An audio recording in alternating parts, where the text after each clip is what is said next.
Hey, bienvenue sur la chaîne de Mathman. Alors, aujourd'hui, toujours dans la série Muscle ton cerveau, voilà la nouvelle énigme. On considère un nombre à deux chiffres, tel que si on le lit de gauche à droite, il vaut 4,5 fois le nombre qu'on obtiendrait si on le lisait de droite à gauche.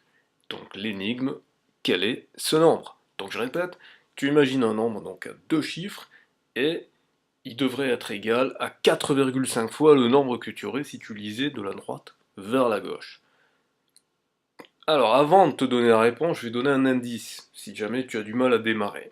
Je rappelle que les nombres qu'on écrit sont en base 10. Ça veut dire quoi? Ça veut dire par exemple que si je considère le nombre 15, le chiffre 5 il vaut 5, mais le chiffre 1 il vaut 10. Si je considère le nombre 34 par exemple, eh bien le chiffre 4 il vaut 4 et le chiffre 3 il vaut 3 fois 10.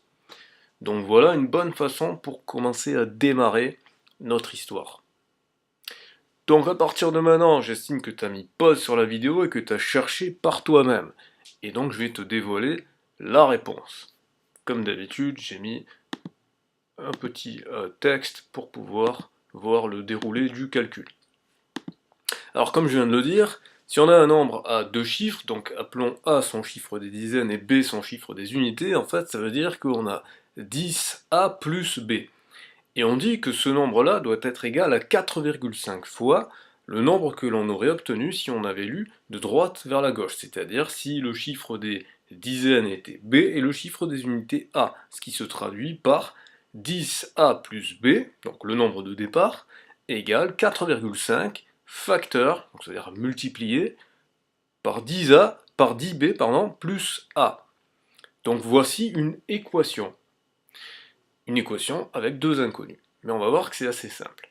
Donc qu'est-ce qu'on fait? Eh bien on fait tout simplement ce qu'on appelle le développement. Donc on multiplie le 4,5 par 10b, ce qui nous fait 45b, puis ensuite on multiplie le 4,5 par a, ce qui nous fait 4,5a. Ensuite, qu'est-ce qu'on fait? On met les b avec les b, les a avec les a. Bon, 45b moins b, ça fait 44b, et 10a moins 4,5a, ça fait 5,5a.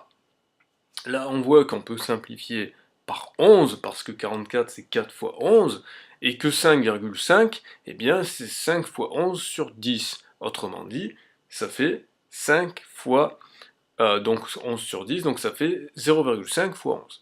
Donc du coup, ça nous fait 4b égale 0,5a, autrement dit, 4b égale a sur 2, en multipliant par 2 de chaque côté, on obtient que a est égal à 8b. Mais à ce moment-là, puisque b et a sont des chiffres, et les chiffres, c'est que les nombres qui sont de 0 jusqu'à 9, il n'y a pas 136 possibilités, parce que dans la liste des chiffres, les multiples de 8, il y a 0 et il y a 8. Donc, si b il vaut 0, ça veut dire que a il vaut 0, et en fait, ça n'a aucun intérêt, puisqu'effectivement, 0 est égal à 4,5 fois 0. Donc, forcément, b ne vaut pas 0, b il vaut 1. Et à ce moment-là, si b il vaut 1, ben A, il n'y a pas d'autre choix que 8. Donc en fin de compte, le nombre A il vaut 8 et le nombre B il vaut 1, ce qui veut dire que le nombre qu'on a, puisqu'il s'écrivait AB, c'est 81 égale 18 fois 4,5. Et en effet, 4,5 c'est 9 sur 2, 18 fois 9 sur 2 on simplifie par 2, ça fait 9 fois 9, 81. Voilà le résultat de l'énigme. Comme d'habitude, si cette vidéo t'a plu, tu mets un pouce vers le haut et tu la partages autour de toi. Si c'est pas déjà fait, tu t'abonnes à la chaîne et je te dis à demain pour la prochaine vidéo.